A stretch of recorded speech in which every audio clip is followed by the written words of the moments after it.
नमस्कार साथियों, मैं अमृत सैन इस वक्त मौजूद हैं जैसलमेर के ग्रामीण इलाकों में, जहां पर हो रहे गांव में शिविरों में, जहां पर आए कुछ अधिकारियों से हम बातचीत करेंगे। शिविरों में क्या कुछ कार्य हो रहे हैं, इनसे बातचीत करेंगे। धन्यवाद।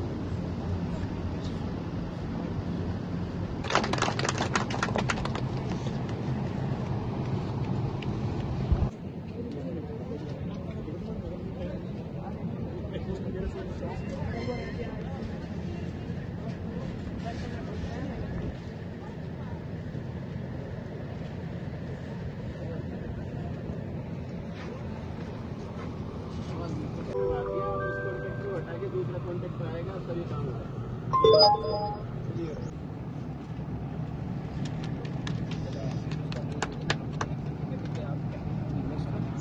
स्वरूप सिंह श्री देवी जी आया नहीं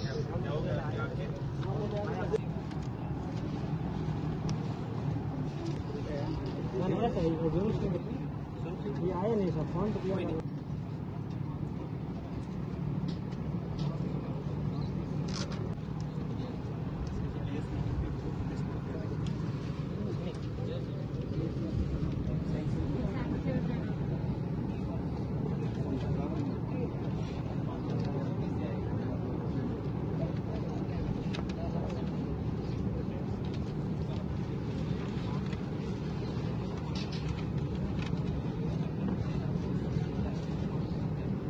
आते हैं यहाँ के शिविर प्रभारी बीडीओ साहब, इनसे हम बातचीत करेंगे कि क्या क्या काम शिविरों में हो रहा है और किस प्रकार से सरकारी योजनाओं का लाभ गाँव में जाकर मिल रहा है। सर जी, ये जो शिविरें लग रही है, इसमें कौन कौन सी योजनाओं का काम हो रहा है? सबसे पहले मैं आपको बता दूं कि ये शिविर राज्य सरकार द्वारा 12 जून 2026 से 15 जुलाई तक ग्राम पंचायतों में शिविर आयोजित किए जा रहे हैं। इसके समानांतर शहरी क्षेत्रों में भी ये शिविर आयोजित किए जा रहे हैं। प्रतिदिन सोमवार से लेकर शुक्रवार तक राजकीय दिवस में 2 कैंप आयोजित किए जा रहे हैं। एक कैंप का प्रभारी विकास अधिकारी है, यानी मैं हूं, और एक कैंप का प्रभारी तहसीलदार है। इस शिविर में मेरे साथ सहायक शिविर प्रभारी के तौर पर नायब तहसीलदार रहते हैं और तहसीलदार जी के साथ एडिशनल बीडीओ रहते हैं, ताकि ये कोई भी विभाग से संबंधित है। इस विभाग जो शिविर का है वो नोडल विभाग है, वो रेवेन्यू डिपार्टमेंट है, एंड सब नोडल है वो पंचायती राज विभाग है। शिविर में हम 9:30 से शाम को 6 बजे तक या कार्य समाप्ति तक हम शिविर में रहते हैं। इसमें कुल 22 विभाग कार्यरत मतलब डिप्लॉय है, आना है। तो 22 में से मुख्यतः विभाग है वो है रेवेन्यू डिपार्टमेंट, पंचायती राज विभाग, कृषि विभाग, पशुपालन, आयुर्वेद, ऊर्जा विभाग, जलदाय विभाग, ये मुख्यतः विभाग रहते हैं।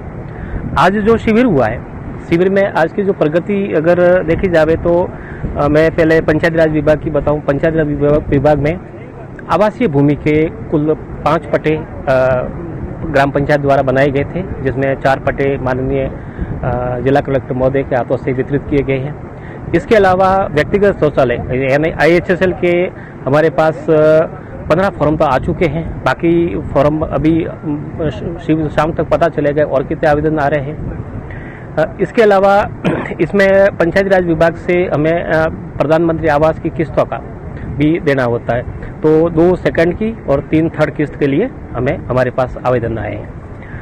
रेवेन्यू डिपार्टमेंट में आपसी सहमति से 2 बंटवारे के आवेदन आए हैं, जिसमें एक बंटवारा पूर्ण हो गया है, जो कि माननीय जिला कलेक्टर महोदय का हाथों से संबंधित को वितरित करवाया गया है। एक में 4 खातेदार थे, जिसमें से 3 तो उपस्थित हुए, लेकिन एक उपस्थित नहीं हुआ, तो वो यथासंभव प्रयास करके उनका भी हम करवाने का कोशिश करेंगे।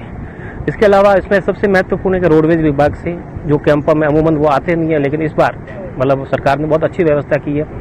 जो 60 साल से ज़्यादा जिसको आयु है पुरुष की, तो उनके 60 साल से ज़्यादा अगर आयु है तो उसका एक कार्ड बनेगा। अब वो कार्ड लेकर रोडवेज में जाएंगे तो उनको 50% यानी 50% रियायती दर पर टिकट मिलेगा।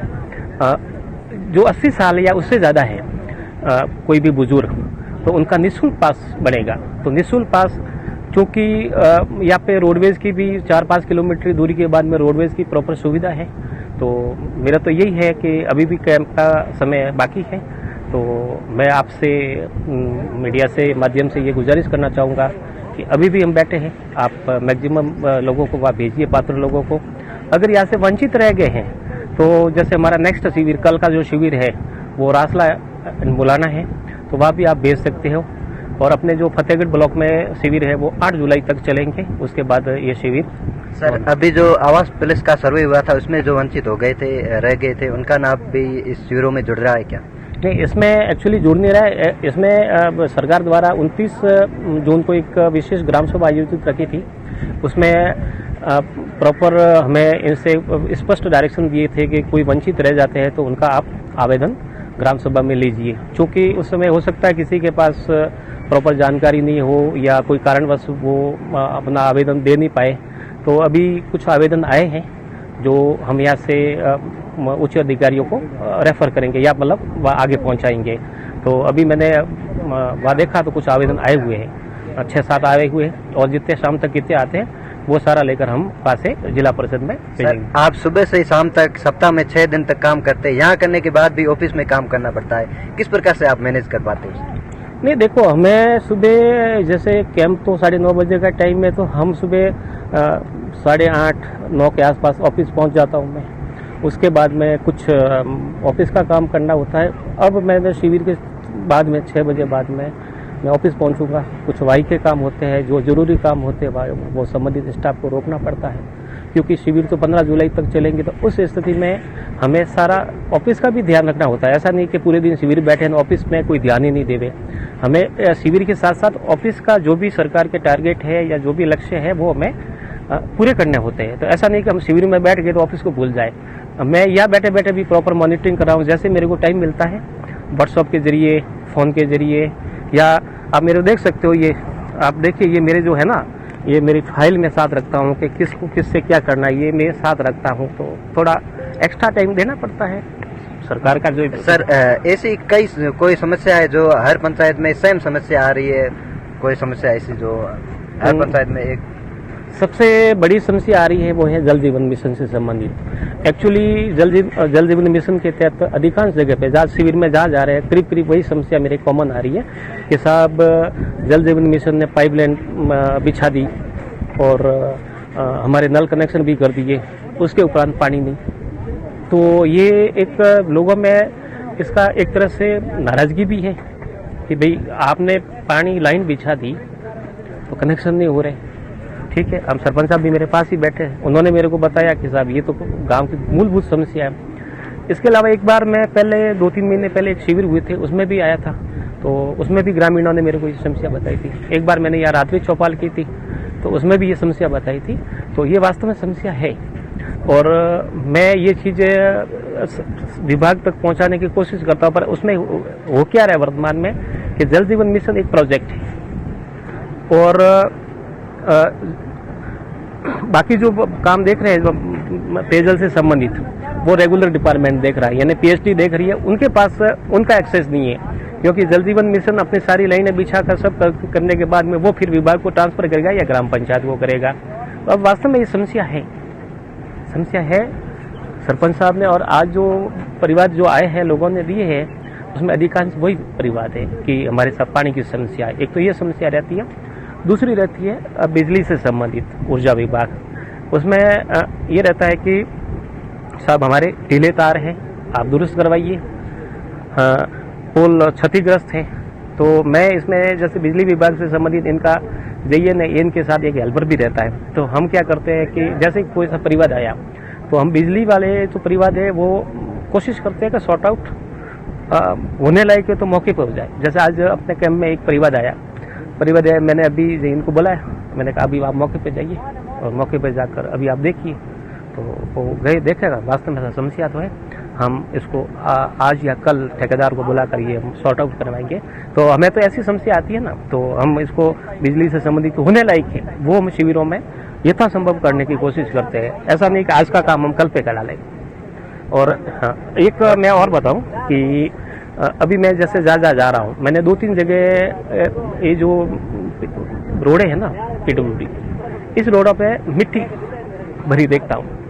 तो मैं जैसे मिट्टी भरी देखता हूँ, अपन अभी ये जो रेत है ना, कई जगह रोडों को अवरुद्ध कर रखा है या ऐसी स्थिति हो गई कि बाइक का चलना या ऐसा मुश्किल हो रहा है। तो उस समय मेरे पास कोई परिवार नहीं आते, तो मैं उसी समय मैं बिना कहीं मतलब सीधा इनको कॉल करता हूँ कि इन साहब उस जगह पे मिट्टी का ज़्यादा हो गया है, मतलब मिट्टी उठकर इस पे सड़क पे आ गई है, आप हटवाइए। तो आज मैंने एक कल सितुड़ई परसों वाले कैंप में सितुड़ई में मैंने रोड पे मिट्टी देखी जो कि 100-150 फीट होगी। तो उन्होंने कहा मैं अभी वहाँ भेज कर हटवाता हूँ। तो हमें जैसे लगता है विवेक हम अपने स्तर से भी करते हैं, जनता कोई एप्लीकेशन देवे या नहीं देवे वो भी हम देखते हैं। और सर आगे आप करने चाहेंगे, कई गांव में अब शिविर होना बाकी है, उन लोगों से आप क्या कहना चाहेंगे, कौन से डॉक्यूमेंट तैयार रखें या उसके बारे में कुछ? देखो, इसमें जैसे अभी डायरेक्शन ये है कि अग्रिम दल वहाँ पे कार्रवाई करे। जैसे शिविर है वहाँ एक दिन पहले अग्रिम दल पहुँचे, अग्रिम दल पहुँचकर वहाँ पे अपनी योजनाओं से संबंधित जो भी किसमें किसको क्या लाभान्वित करना है, जैसे रेवेन्यू डिपार्टमेंट है, पटवार जी है या उनका RI साहब है, वो वहाँ जाकर पहले जाएंगे, या पंचायती राज विभाग से संबंधित है जैसे पट्टे जारी करने, तो वो एक बार क्या अग्रिम दल वहाँ पहुंचे ना, तो लोगों की जो भी समस्या है या कोई भी उनके काम में पहले से आइडेंटिफाई हो जाते हैं। तो फिर शिविर के दिन फिर इतना रहता है कि फिर वो लोगों के प्रॉपर काम नहीं हो पाते। इसलिए हम चाहते हैं कि मैंने डायरेक्शन दे रखा है कि भाई शिविर से पूर्व आप अच्छी तैयारी करो ताकि शिविर के दिन अपन अधिक से अधिक लोगों को लाभान्वित कर सकें। तो सर ने अभी बताया कि खुद ही एक्टिव हो गए और कई काम है जो खुद अपने आप ही अपने विवेक से करना पड़ता है और पूरा टाइम उनको शिविरों में देना पड़ता है। इसी अपडेट के लिए जुड़े रहिए हमारे साथ, टकटक के साथ।